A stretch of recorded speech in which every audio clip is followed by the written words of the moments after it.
நூதன திருடன், ஹெல்மெட்டை பறிகொடுத்தவர் காவல்துறையில் புகார். நெல்லை மாவட்டம் திசையன்விளை பிஎம்சி மார்க்கெட்டில் 50க்கும் மேற்பட்ட கடைகள் உள்ளது. இதில் சுற்றுவட்டார கிராம மக்கள் ஜவுளி, மருத்துவம், குழந்தைகளுக்கு தேவையான பொருட்கள் வாங்க வருவார்கள். இன்று வழக்கம் போல தட்டார் மடத்தை சேர்ந்த ஜான் பீட்டர் என்பவர் பிஎம்சி மார்க்கெட்டில் உள்ள டெய்லர் கடைக்கு வந்துள்ளார்.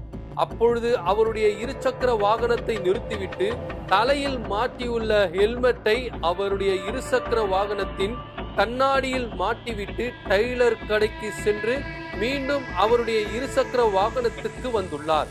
அப்பொழுது திடீரென்று பார்த்த பொழுது அவர் அணிந்திருந்த கருப்பு கலர் ஹெல்மெட் இல்லாமல் சிவப்பு கலர் ஹெல்மெட் அதில் மாட்டியுள்ளதை பார்த்து அதிர்ச்சி அடைந்துள்ளார்.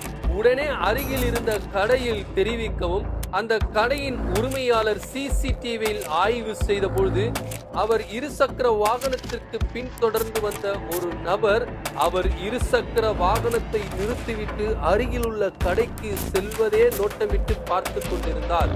பின்னர் அவர் கடைக்குள் செல்லவே கண் இமைக்கும் நேரத்தில் வந்து அந்த பைக்கில் மாட்டியிருந்த கருப்பு கலர் ஹெல்மெட்டை அவர் தலையில் மாட்டிக்கொண்டு அவர் தலையில் இருந்த சிவப்பு கலர் ஹெல்மெட்டை வாகனத்தின் கண்ணாடியில் மாட்டிவிட்டு அங்கிருந்து சிட்டாக பறந்தது சிசிடிவியில் பதிவாகியுள்ளது.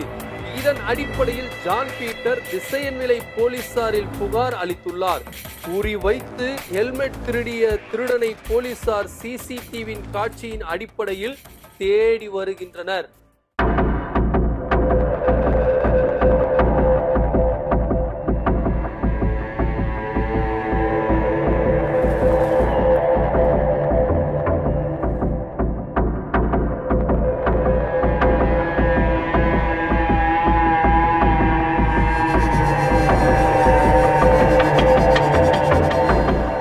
திருநெல்வேலியில் இன்னொரு சம்பவம் நடந்துள்ளது.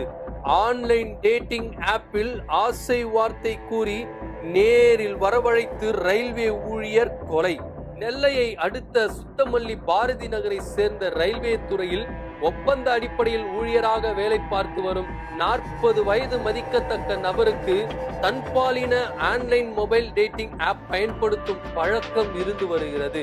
அந்த ஆப் மூலம் பழக்கமான நண்பர் ஒருவர் செல்போனில் அழைத்து அவரை நெல்லை சந்திப்பு பகுதிக்கு வர கூறியுள்ளார். இந்த நிலையில் நண்பர் அழைத்த இடத்திற்கு வந்த ரயில்வே ஊழியரை அங்கு நின்று கொண்டிருந்த நபர் மிரட்டி 10,000 ரூபாய் பணம் கேட்டுள்ளனர். அதற்கு அவர் மறுக்கவே அவரை கொலை செய்வதாக மிரட்டல் விடுத்துள்ளனர். இந்த நிலையில் இருவருக்கும் இடையே மோதல் நிலவி உள்ளது. இதனை பார்த்து கொண்டிருந்த இளஞ்சிறார் ஒருவர் ரயில்வே ஊழியரை தாக்க உடன்பட்டுள்ளார். உடனே அங்கிருந்து ரயில்வே ஊழியர் தப்பி ஓடிவிடவே பின்னர் நெல்லை சந்திப்பு காவல் நிலையத்தில் ரயில்வே ஊழியர் புகார் அளித்ததன் அடிப்படையில் போலீசார் வழக்கு பதிவு செய்து விசாரணை நடத்தினர். பணம் கேட்டு மிரட்டிய நபர்கள் கோவில்பட்டி ஆவுடையம்மாள் புறத்தை சேர்ந்த அஜித்குமார் மற்றும் இளம் சிறார் என்பதும் தெரிய வந்தது. இதையடுத்து 2 பேரையும் காவல்துறை கைது செய்தனர். பிடிப்பட்ட 2 பேர் மீதும் டவுன் பகுதியில் வெடிகுண்டு வீசிய வழக்கு உட்பட சில வழக்குகள் இருப்பதாக போலீசார் தெரிவித்துள்ளனர்.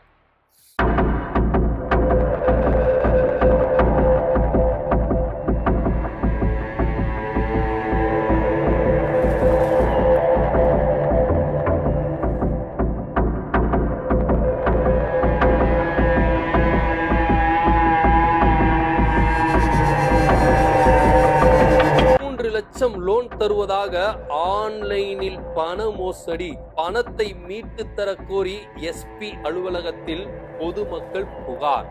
திருப்பத்தூர் மாவட்டம் கந்திலி அடுத்த பாரத கோவில் பகுதியை சேர்ந்த இர்பான். இவரிடம் கடந்த செவ்வாய்க்கிழமை அன்று ஒரு தொலைபேசி எண் வந்துள்ளது. அப்பொழுது அதில் பேசியவர் தங்கள் தொலைபேசி எண்ணுக்கு 3 லட்சம் ரூபாய் லோன் கொடுக்க உள்ளோம் என கூறி தங்களுடைய ஆதார் மற்றும் பான் கார்டு உள்ளிட்ட டாக்குமெண்ட்டுகளை அனுப்புங்க என கூறியுள்ளார். இதனை நம்பிய இர்பான் அனைத்து ஆவணங்களையும் அனுப்பியுள்ளார்.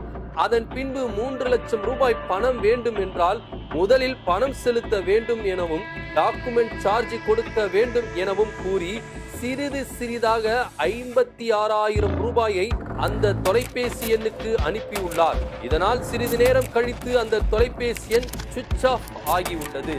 பின்னர் தாம் ஏமாற்றப்பட்டதை தாமதமாக அறிந்த இர்ஃபான் ஆன்லைனில் மோசடி செய்த நபர் மீதும் அவரிடமிருந்து பணத்தை மீட்டு தர கோரியும் திருப்பத்தூர் மாவட்ட காவல் கண்காணிப்பாளர் அலுவலகத்தில் இன்று மனு தாக்கல் அளித்துள்ளார் இர்ஃபான்.